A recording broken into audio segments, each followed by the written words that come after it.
Plus qu'un événement sportif, la Coupe d'Afrique des Nations représente un enjeu pour plusieurs États africains. Entre 2012 et 2017, le Gabon a dépensé près de 700 milliards de francs CFA pour l'organisation de 2 éditions de la CAN. Le pays avait fait le choix de rénover les équipements bâtis lors de la co-organisation avec la Guinée équatoriale de l'édition 2012, allant du stade Franceville dans le Haut-Ogooué, passant par celui d'Angondjé, pour ne citer que cela. Après la compétition, le débat s'est porté sur l'entretien et la rentabilisation de ces infrastructures.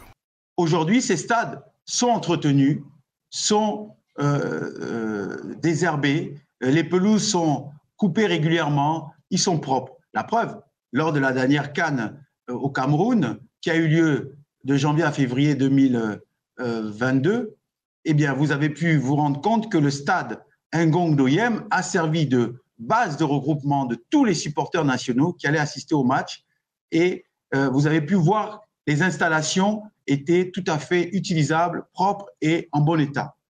Le ministre de la Jeunesse, Franck Nguema, au cours d'une séance d'échange dénommée Parole aux jeunes, a évoqué des actions concrètes en cours pour que le pays puisse optimiser les fonds injectés dans ces infrastructures par le biais des académies sportives. Dernièrement, le chef de l'État m'a instruit de voir de quelle manière ces stades pourraient servir pour le national foot et la reprise du championnat national de football, parce que c'est un investissement important qui a été fait. Et cet investissement, eh bien, il faut l'utiliser pour éviter, bien sûr, qu'il se dégrade. Sur les infrastructures qui ont été construites durant les CAN 2012 et les CAN 2017, je pourrais vous dire qu'il y a des académies de sport qui vont être greffées sur ces infrastructures de la CAN.